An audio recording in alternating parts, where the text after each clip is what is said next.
sommes maintenant en région parisienne sur le plateau de Saclay dans un laboratoire de robotique. Ici, des scientifiques mettent au point d'étranges structures articulées, robotisées qu'on appelle des exosquelettes.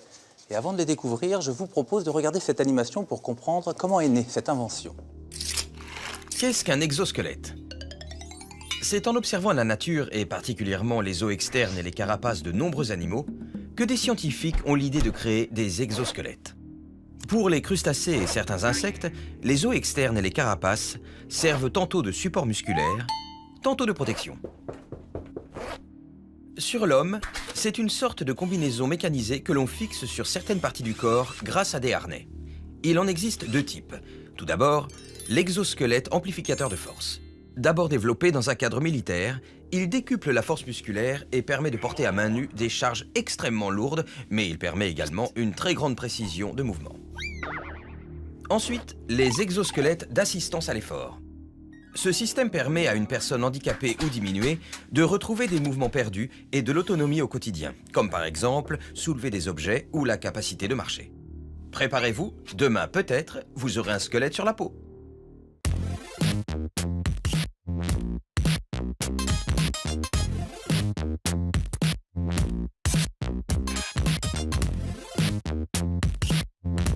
L'application que vous venez de voir dans l'animation, en fait, existe déjà. Vous allez maintenant découvrir l'histoire édifiante d'un homme lui-même paralysé qui a décidé de faire marcher les paraplégiques. Nous sommes allés à New York pour le rencontrer.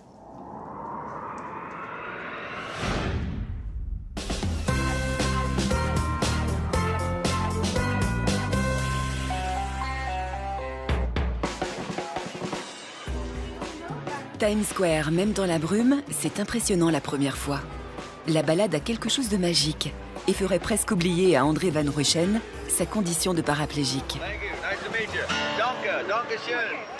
New York, c'est la classe. Mais découvrir la ville en fauteuil roulant, c'est... On voit toujours les gens d'en bas, ce serait bien mieux si je pouvais le faire en marchant.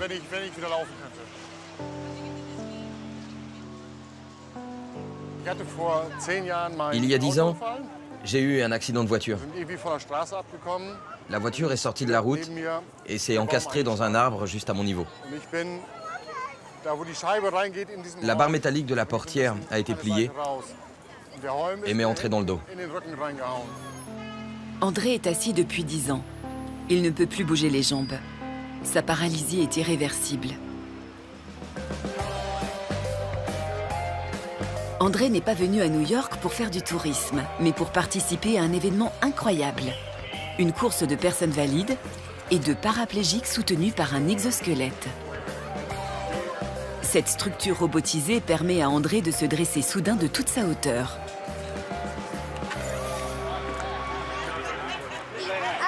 André, t'es vraiment très grand! C'est grandiose! C'est génial! Et c'est parti pour 1h30 de course à vitesse réduite. Pour les 8 participants paraplégiques, il s'agit de parcourir 1,6 km.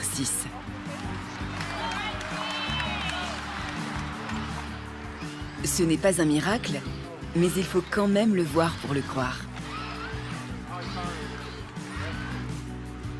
L'homme en fauteuil qui suit de près André, c'est Amit Goffer. L'ingénieur qui a mis au point l'exosquelette est tétraplégique depuis 16 ans.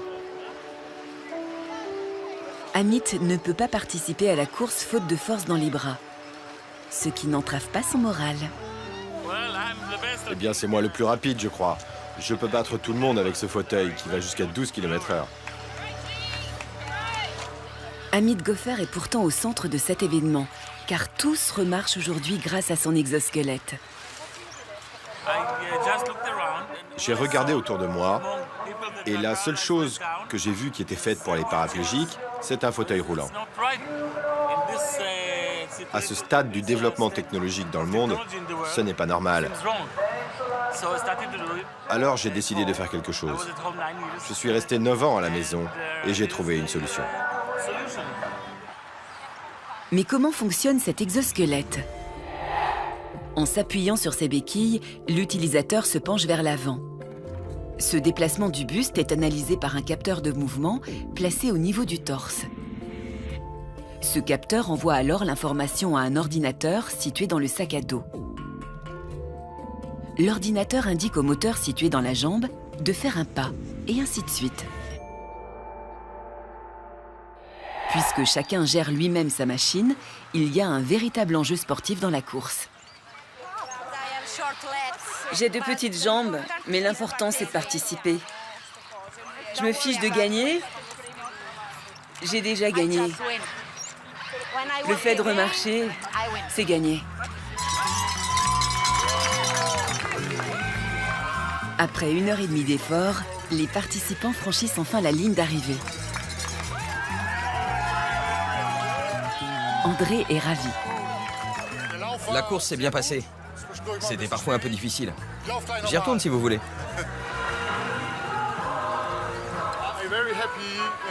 Je suis très heureux avec vous ici à New York. Moi aussi, je suis très heureux de vous rencontrer et j'espère vous revoir souvent ici à l'avenir.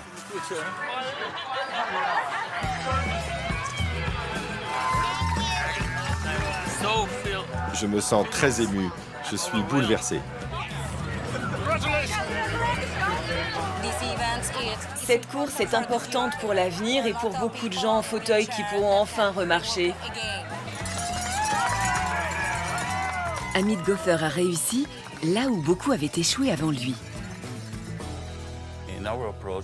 Dans notre approche, l'appareil est basé sur une technologie robotique, mais ce n'est pas un robot. C'est ça l'innovation. La personne qui se trouve dans l'exosquelette fait partie de l'appareil. C'est comme une fusion entre les deux. Un exemple de cette fusion. L'utilisateur peut s'asseoir en commandant chaque étape. Il sélectionne la fonction assise directement sur son bracelet, qui envoie l'ordre au cerveau de l'exosquelette de plier les jambes en angle droit. Pour se relever, c'est le même processus qui permet de déplier les jambes. Démonstration.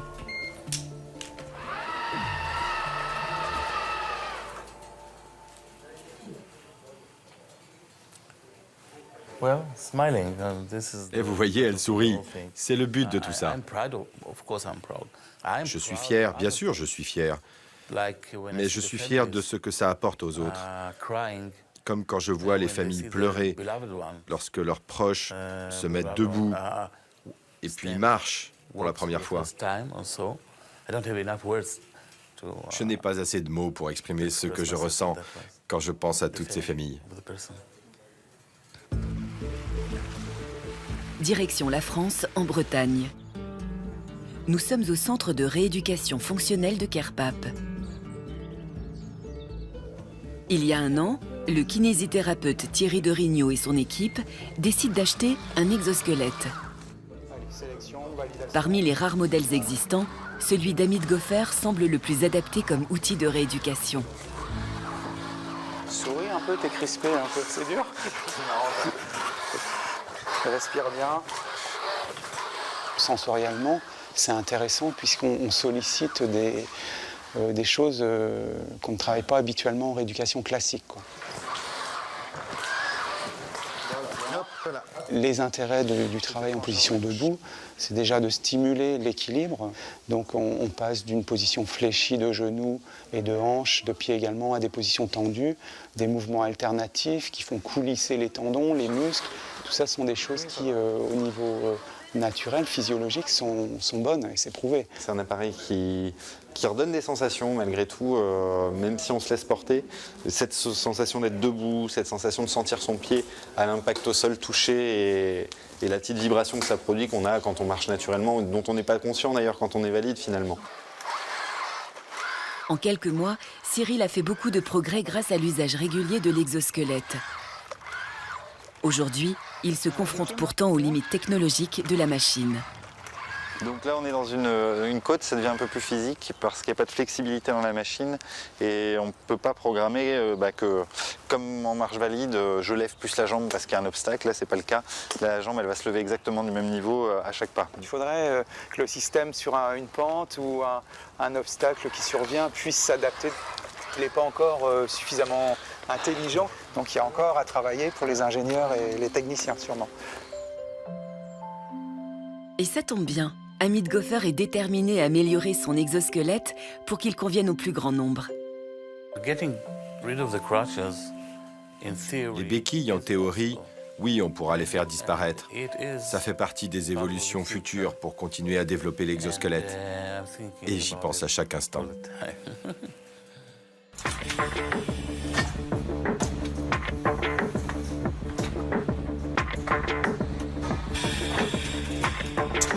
Je suis maintenant en compagnie de Yann Perrault. Yann, bonsoir. Bonsoir. Vous êtes l'un des concepteurs de cet exosquelette, de ce bras articulé, qui est équipé d'une perceuse aujourd'hui. Mais ce n'est pas sa première application. Non, sa première application, en fait, a été une application dans le domaine de la santé, où on a voulu utiliser ces technologies d'exosquelette, c'est-à-dire de bras robots longeant le membre d'une personne, pour des opérations de rééducation fonctionnelle.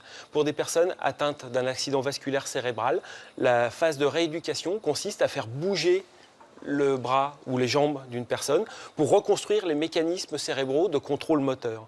Et en utilisant cette technologie de bras de robot couplée à une simulation de réalité virtuelle, notre idée est que l'on va pouvoir travailler plus longtemps et ajouter un côté ludique à ce processus de rééducation.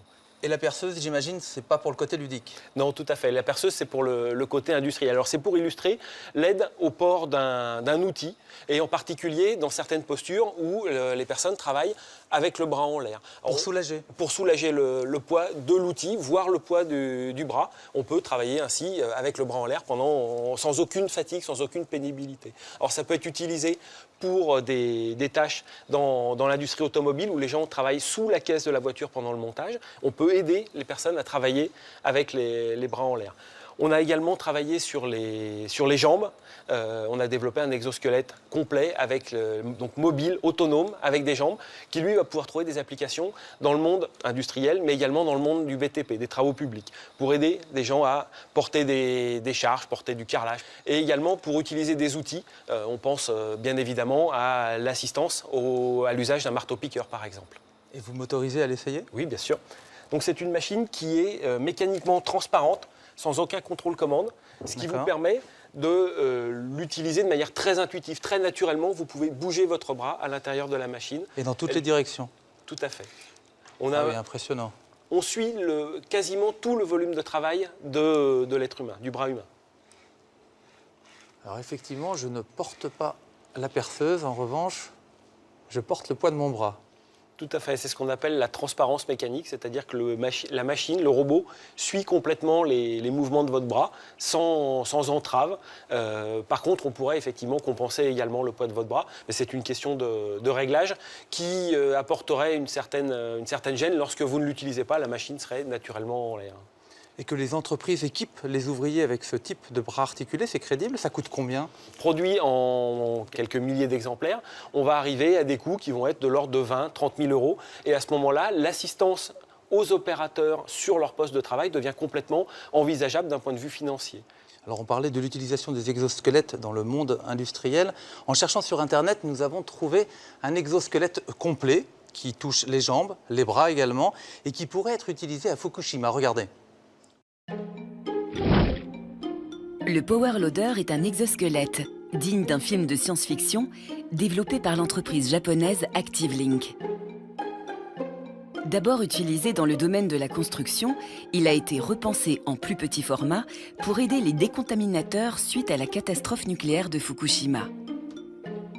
Ce Power Loader Light permet de soulever des charges de plus de 30 kg d'un simple mouvement de poignet. Ce Power Loader, vous le connaissez? Oui, tout à fait. En fait, c'est un robot qui a été conçu non pas pour aider les gestes d'une personne, ce n'est pas de l'assistance, c'est vraiment de l'amplification d'effort. C'est une machine qui est hydraulique, qui est conçue pour apporter une force très très importante à la personne qui l'utilise. Par contre, elle a un défaut qui est le fait qu'elle a besoin d'être tout le temps connectée à une source d'énergie. À la différence des technologies électriques comme celle-ci, qui peuvent, elles, être complètement autonomes, complètement mobiles.